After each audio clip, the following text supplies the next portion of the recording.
umuntu ureke ntazarota azarota aragiye inka zimuri imbere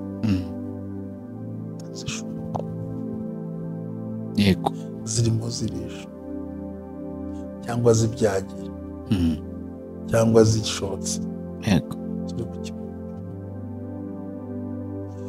noneho akabona za nka zifite umutekano ushobora arimo hagati muri zo cyangwa ku ruhande biravuze ngo ibyo byose umugisha ugiye kubona nta murozo burimo indwara zirakira rega rero nasengeye itakira nubwo ati narose gutyo ndwaye ntibagutwiye diabete ntisubire ujye kureba kwisuzuma agiye asanga ntayo ati mani base ntireka ntayo ari ihari ni ibitero bya satani kugira ngo miri binini itigufata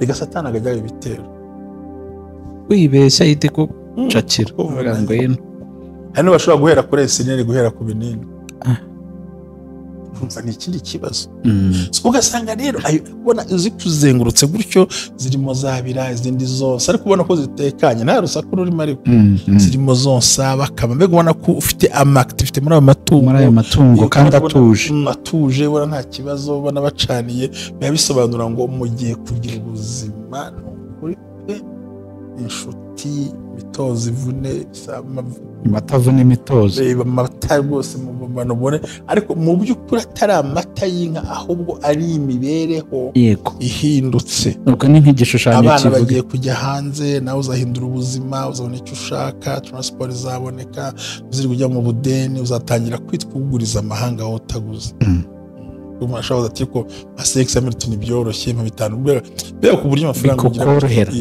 ukajya uyohereza byoroheje so cyo bishatse rero kuvuga kandi nta ndwara iri muri ibyo bintu icyo ni cyagabiri ikindi kubona abantu bafite ibyo bibazo ariko bari bafite wamugisha urimo ariko ikibazo tubyita ubuzima burimo igihato yego sibyo yego buri hanze ukabona umuntu arimo akubura inzu yawe cyangwa ubwo yikuburira ariko abisohora pana gukubura bizana mu nzu ubwo abisohora bivanga Imana isohoye karandi imyanda imyaku imikoshi imiranda bya bintu byose byasamira ko narakoropye inzara yejeje arayihinduye kimwe n'uko urota ubona basiga inzu amarangi nk'imbere bivuze ngo hari ibintu Imana ihinduye kuri ubwo buzima ubonye rero izo nzu zirimo zibona gutyo kugira amahirwe kubona intumbi inzoka zapfuye yes mu nzozi niho turi shaka ibari imwe cyangwa ebyiri ubwo tumugambanye n'umurozi baracitse baragiye muri make uraruko turabicitse n'ibizagaruka haleluya haleluya haleluya haleluya ubumwe bw'abera ministries uyobowe na Reverend Ntababazi Jean Baptiste aha amavuta akandagira amateka dushingiye ku mvugo y'ijambo ry'Imana rigaragara mu gitabo cyayo bice 33 umurongo wa 14 kugera ku 16 hasobanura yuko Imana ivugira mu nzozi no mwiyerekwa rya nijoro abantu bashyizweyo bityo abaho umugambi wo gusobanura kugira ngo udatesha agaciro inzozi zawe nizo wowe ntaho uzatandukana n'imvugo y'Imana wizitesha agaciro wizisuzugura izigambiriye kukugirira nabi zishingiye kuri karande ufite n'Imana ibikubwira bisenye biveho ibishingiye mu kuri nabyo bisenga ukiranuke umwe bw'abera ministries buri muntu wese mu itorero rye abo wejejwe akore nk'imirimo ariko duhurire mu gukiranuka no kubaka ahazaza hawe hashingiye ku nzozi zawe n'imitekerereze yawe n'ibikorwa byawe uruwa agaciro uriwe kandi uriwe n'Imana izubakiraho amateka adasanzwe umwe bw'abera ministries umuntu arisanzura akamenya yuko Imana iri mu ruhande rwe shalom shalom ku bufatanye n'inzego zifite mu nshingano ubumwe bw'abera ministries bwiyemeje kurandura burundu igwingira ry'abana bafite imyaka 5 kugera ku myaka 12 tubondora tubagaburira tubashyitsa ku kigero cyiza kwita ku mwana no kwita ku Rwanda rw'ahazaza kwita ku mwana no kwita ku maboko azagusimbura nawe niba mu kigo kigushishikaje ukumva ukinezerewe fatanya n'ubumwe bw'abera ministries kubaka u Rwanda rw'ahazaza turandura burundu igwingira ry'abana mu kagari ubumwe bw'abera bukoreramo. Ubumwe bw'abera ministries si idini, si itorero, nta nubwo ryenda no kuba ryo, ahubwo no umuntu agira akisanzura agakora igikorwa cy'umugisha agikorera abera bose. Buri muntu wese mu itorero rye abo wejejwe, ariko twita ku bana Imana ibaha umugisha. Amen. Kaza nanone ni ko bumwe bw'abera ministries amavuta kandi agira amateka, ubuzima bugahinduka. Ubundi niki gituma amavuta ufite adakandagira amateka yawe? Abadakwiriye, abatageze ikigerari. Ikibazo umuntu reka ngusubize mu ijambo rimwe. Yego. Umuntu agwaye inyama ngo yikate, agwaye n'iki murakase biranga. Abagomba iki? Abagomba icyuma gityaye. Gomba usubira kuyityaza. Abantu bafite amavuta, afite ibyo bakora ko ntibazi kuyatyaza. Gomba kuyatyaza. Hari uburyo suka amavuta atari kurugera, ahubwo nyirawe ntari kumenya imbaraga zikenewe. Buriya ngo icyuma kirya embo. Icyuma kidatyaye kivuna ibiganza bya nyiracyo. Yego. Kandi umutwe wabuze ubwenge uvuna amaguru. Ni ukuvuga ngo nyiri umutwe niwe uhangayika na nyiri icyuma akahangayika. Umutwe utigeze uravuna amaguru, ukiruka gato rero nta muntu wita nk'umuntu wayobye. Yagombye kumenya ko akora ikintu. Hari ibintu bisaba ko ubundi, hari ibintu mu buzima bisaba ko tudashyiraho imbaraga, dushyiraho uburyo. Yego. Uburyo. Kandi uburyo bwizwe neza. Ntabwo ari uguterura si wikora, hari uburyo ushobora no kwikorera kandi singende mpungabana umutwe. So rero ikimana ibidusaba ni uburyo uri bukoreshe, si imbaraga. Ko nushyiraho imbaraga urarwara amabavu. Kibaza ko twagiye guhinga turi twembi, genga kiravuye ntakabitamo. Kubera iki? Ni uburyo yamenya ashyiraho. Kuko amavuta adakandagirwa ni nyirayo kumenya kata. Erega n'iki no kumenya ufite amavuta y'Imana nabwo ni ikindi. Yego.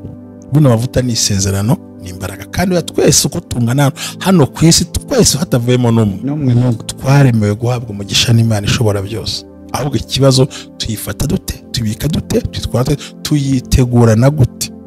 Yego. Gahe nguko turakwakiriye mushomba, ubwo turacyari muri cya cyumweru cy'inzozi, kuko twabonye inzozi nziza. Yego. Inzozi nziza sinzanazimana ni nyinshi, mbabwiraho tumwe muri two. Undi waruta ibindi yampamagara. Yego. Ariko kuki ibyo biza bibita kuki bitaza n'icyo babaza ngo sina amavuta adakwiriye. Amavuta adakwiriye ni uburyo ubikoramo, ugasanga umwe yavunitse, ukabikora ibintu byoroshye, ukabona biranakunze. Ugasanga undi ikintu agiye kugishakisha akahamagara isi nijoro, ugasanga ni ibintu byoroshye. Ukagira ryahuza nzira. Uko ikintu cyose cy'umugisha uzakibona kizanyura ku muntu rwose. Shaka kuba ari igishe kizanyura, kereka imvura yonyine n'izuba karima n'ibigenga, ariko ibindi bikorwa byose Imana iri umugisha mu izina rya Yesu. Nishimiye kongera kubana n'abakozi b'Imana kuri umunsi wa gatandatu. Imana ibamusha, turabakunda cyane, tubabwire ngo data wa twese ari mu ruhande rwacu. Turacyari kuri za nzozi z'umugisha cyo twavuze mu gutunga. Yego. Uyu munsi ndashaka kubwira inzozi zikomerera sasa nziza koko. Burya ushobora kugira ubutunzi ukagira ibyo ushaka, ariko uriho umwuka w'igisuzuguriro. Unanatunze cyane rwose, ariko ubisuzuguriwemo ntacyo bikumariye. Urakize ufite byose, ariko bashobora no kuza bakinjira, ariko nyirinka ninde, bakabaza nyirinka bati nyirinka ninde, bamva ko atari we. Ngo nyiri imodoka mwamubonye ko mbara aho ngaho, nibaza aho kanareka urangeze ngo umushoferi wa kanaka, kandi jipe ni yawe. Yego. Umugisha uriho igisuzuguro ukomoka mu gisekuru yo kuri. Umugisha muri niko nawita wo gutunga, ukawutangwa na litiro y'amata kubera amasukari ari muri wowe. Keza urutoki n'urya umuneke, ukorora inkoko, wajya kurya tubanze mukureho uruhu, kaba kameze neza. Ukabona n'umugisha ariko uriho igisuzuguro. Utunze imodoka ariko nta mwana, utunze urugo rwiza ariko umugabo ntimugane. Muri make ufite ibyuzuye, ariko habuze icyuzura neza ngo wakire.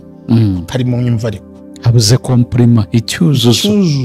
Ufite imodoka ariko nta kana, ufite miliyoni nyinshi ariko nta kana. none ufite n'abana ariko nta n'icyo ufite ubahereza. Turimo turivugira ku mugisha.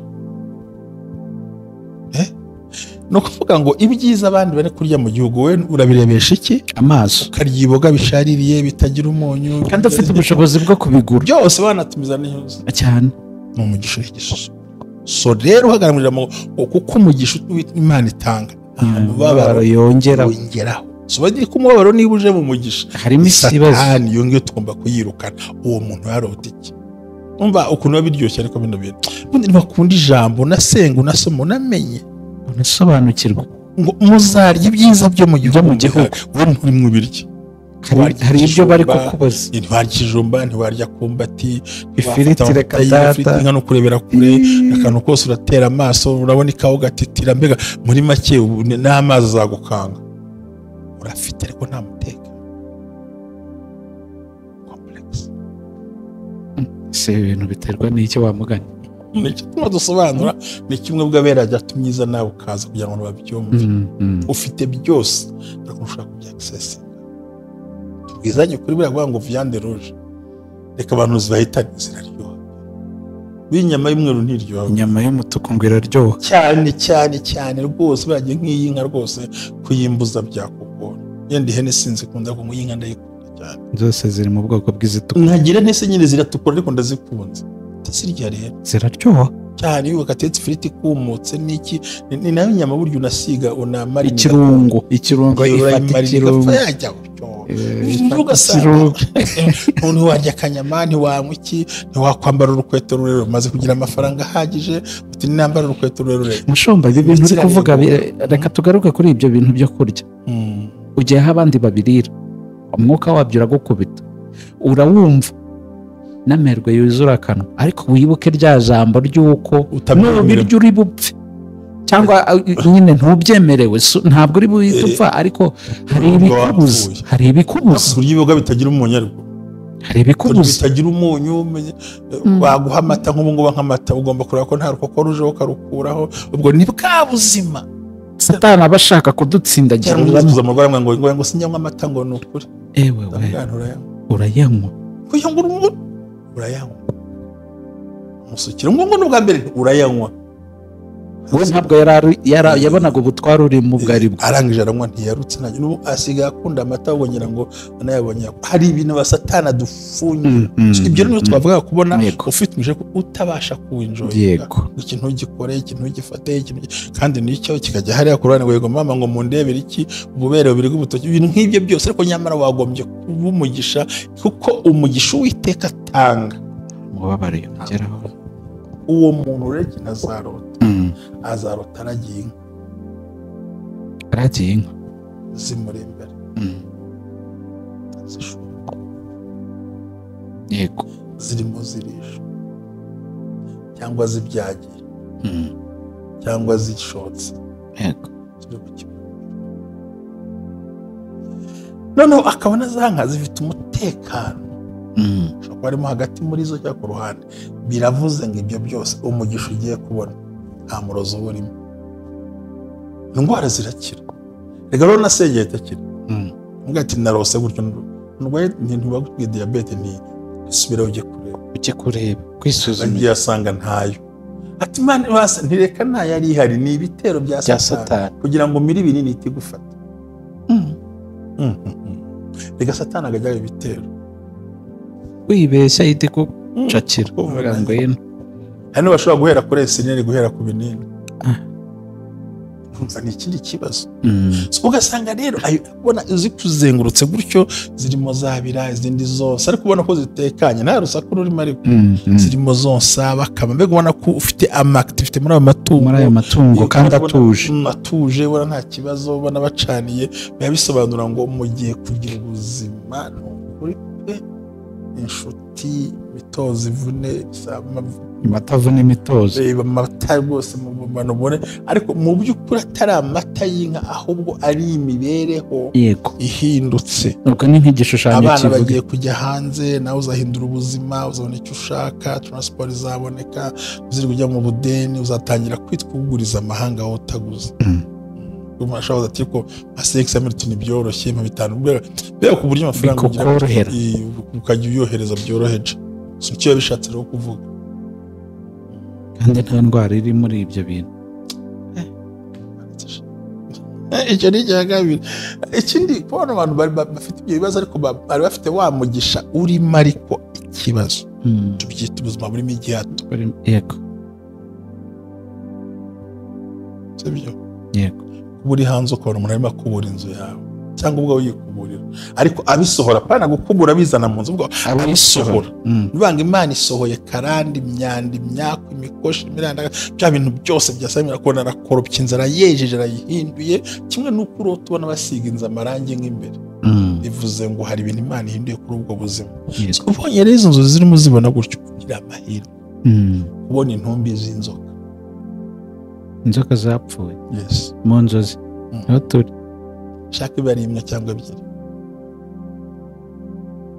ubwo tumugambanyi n'umurozi baracitse baragize muri macura ruko turabicitse n'ibizagaruka kandi ubu tuvugana hakuri yicana hari abantu bagiye gukira indwara ubu nimo mvuga bino bintu yego uwabirose agiye gukira indwara bibona zaza tanga ubuhamya hari ukuntu bagira abantu batinya amafoto mujya bansetsa nakuri umuntu uje nko kunsura nkano hari ukuntu nshyira ko yandika arabateruka kabashyiraho telefone ukavugana gake harya akantu batereka kuri telefone kagaterura telefone saga tripod se nakambwira kare ni kabashyiraho telefone none se ngo iyo ugiye kubaza umuntu ngura muri kodinga cyangwa uramufotora niwe telefone ni imbere kugira ngo nkurebe gusa abantu batinya gufotora ari kugera ku rwego naho wakwishe bazagufotora ni umugisha udasanzwe yego kuko inzoka zose ari nzima zivuga umwuka w'ubugambanyi uw'ubwicanyi uwo guhomba n'uburwayi rero kubona yaba imwe yabyire kukabona intumbi y'inzoka imbere yawe utazi icyayishe vuga ngo Imana irandwaniriye ngiye kugira umugisha utarimo akavuyo umugisha utarimo akavuyo nta n'urusaku utuje banki ikwingingira ngo watwemere tugakorana yego ukoze kose nta burwara nta gukenyuka nta nduru nta mpanuka mu rugo rero iyo sezo kugira ngo yinjiremo urayinjizwamo n'Imana ibinyujije ku bantu umuntu wahemukiye arahaza gute utazi Imana izanyuzaho ibyawe tuhitemo kuba inyangamugayo no kwegera kandi ku bantu bose tudatoranyije yes rego uko ukenera ukuntu ugenda woroheje ikindi kintu ushaka kubwira kubona yarigiye ukuruma ku kuboko koreraho ya nzoka ariko ntibikikuruma biravuze ngo aya buzima bwahindutse ikindi kintu cyerekana ko umugisha wari ufite urimo akavuyo no kubona uhabwa urufunguzo rw'imodoka yego uhabwa nahita kutanayigira burundu bivuze ko hari ugukira cya kabiri kurota wicaranye na muganga atagutera urushinge ataguha ibinini mwicaranye wicaye burema gukora consultation bivuze ngo muri wowe cyitwa indwara kigiye guhunga kimwe na wa mudamu urota byara nubwo adatwite bivuze ngo umugisha wawe uvuyemo akavuyo Imana iragutoye kandi Imana irakurengera amen sinzi no kubyumva ndi kubyumva turi kujyana cyane n'iminota irimo iragenda neza yego okay arambwira ngo basigaye nyine murabyumva namwe ubundi Jerry akeshi izi nzozi yego zikunze guconfusing abantu gute ziza uri muri situation ni nayo mpamvu nyine abantu twese nanjye nishyizemo twakunze kugenda tubisuzugura tubyita inzozi nyuma y'uko tuje kubona ubusobanuro tukamenya ukuri nuko tugomba kubyitwara uyu munsi twahisemo mu cyumweru kimwe inzozi nziza gusa uburyo wazibera amaso niyo mpamvu kuko ibyiza twabonye ko ibyo birizana ntabwo uzagenda ibibi birizana ntabwo uzajya kubihamagara ariko ibyiza bigomba gutegurirwa ahantu bizicara bigomba gusengerwa bisengerwa gute wowe urasabwa iki hari izo twabonye yuko ari twebwe ikibazo hari ibyo twabonye ko abantu twishe connection ya hagati yabo nyamara Imana yaravuze iti uraza gusanga 99% uruhara rwacu none ukirirwa urenganya Imana. niba naraguhemukiye kandi inzira yanjye izaca kwa Jerry nzaguhinguka imbere gute? Ni ikibazo gikomeye. Ntiya no kumugira ati muzakomuza ubugome kandi nta bugome nagukoreye. Ahubwo watinyishijwe n'ibyo wankoreye. So rero bigatuma wa mugisha utagenda uboneka. Uyu no muntu azabona hari ibindi bintu azarota. Azarota imvura ikubye. Ariko yo kugwahanira. Kurya kuba ifite umuriri. Kandi ifite ibintu byo kwegeranya nk'imyendo ntiyagere. Ndavuze ngo inkubi y'umuyaga n'induru z'abantu biraje ariko nta kintu bizagutwara. Aho rero nubwo umuntu agomba kumenya ko hari ibyo twa force surnaturelle hakaba n'ibindi utagomba guhagarika. Hari ibyo tudashobora guhagarika. Ariko hari ibindi uba ugomba kugiramo uruhare. Kurota wenga ibitoki. Yego. Bari katemo bakandagira upfa kubura kwenga ibitoki. Ni ukuvuga ngo imiruho yabigeze ku ndunduro. Ugiye gushyingira abana, izindi z'abantu bakuze, ugiye gushyingira abana, ugiye guterura abuzukuru, ugiye guterura bega hariho muvoma y'urujya n'uruza. Burya umuryango mwiza foro umeze gute? Buri nk'abakecuru, abantu bakuze, ingeri zose, abaringaniye, urubyiruko ruto, abana bato n'impinja, so n'inda zitwite. Ubundi ngiyo famiye bikomeye. Saza abakecuru abakuru n'ikindi nabo batwite n'inda bari gusama kandi n'ubukwe bugihari. Umuryango ntago wawumeneramo. Sibyo rubyo turose byose umeze gutyo umubyeyi agiye kuruhuka. Yego. Ikindi kubona uri umuntu mukuru ariko uhetswe na mama wawe ariko atarapfuye. Kandi uri mukuru ariko atarapfuye. Ahari akiriho. Biravuze ngo ibyiza byose yakugirijeho agiye kongeraho ibindi. Aracyagufite mu bitsenyero mu bitekerezo. Cyagutereye bikwiye. Nabyo bigasobanura ko ari wa mugisha w'uruhererekane. Yego. Urakoze. Uruhererekane. Umugisha w'uruhererekane. Ukavuga ngo ndapfuye nkabaho ntarya nkarya, ukabona hari ibintu facilities kubera ko Imana yahagurukije amaboko yo kugushyigikira mpaka cyane. Kimwe kiva ikindi kiza. Ugasanga no mu nama barice baragutoye utagiye. Bagutekerejeho bakaguhamagara ati twaje. Ntashoboye ati ntacyo uzuye. Ntacyo. Twabonye kino kiraka cya miliyoni nizo niwe wagishobora. Bagiye kwa prayinga ntayo babwiye ngo akuvuganire. Imana ubwayo muri ba bantu biciyemo cyane kuko nibo umuyoboro utugeza ku bizacu. So naho rero nuvuga ngo niyo connection twavuga ko ngo ntabyumve bagubwe neza no gatandatu Imana baho umugisha mbifuriza gukomera. Yego. Sibyo? Ukuri. Gatandatu cyangwa gatanu sinibuka umunsi wari. Yego ni kwa gatanu. Oya. Sure, wa gatandatu nyamara buri turi ku munsi wa gatanu. Ariko ni kwa gatandatu kuko thank you so much. So rero nuwo mugisha. Ikindi kintu cya mbere urota abana amata. Ariko ntibasome nuko bakasere baha amata. Ni ibintu bine. Ugiye gutanga ubuzima, ugiye kwakira ubuzima, ugiye gutanga imibereho, ugiye noneho kugira gute? Kugira ibisagutse. Ni ukuvuga ngo ufite ibyawe byuzuye ndetse ufite n'abandi uhesha umugisha. Hakaba n'ibiseseka udakora. Yego. Ufite ibyo ubitse, ufite ibyo utanga. Nta kibazo byahari. Yewe nibyo Imana ibaha umugisha ahubwo tubikuruzi neza batuganditse ubwo byenda. Imana ibaha umugisha mu izina rya Yesu. Amen.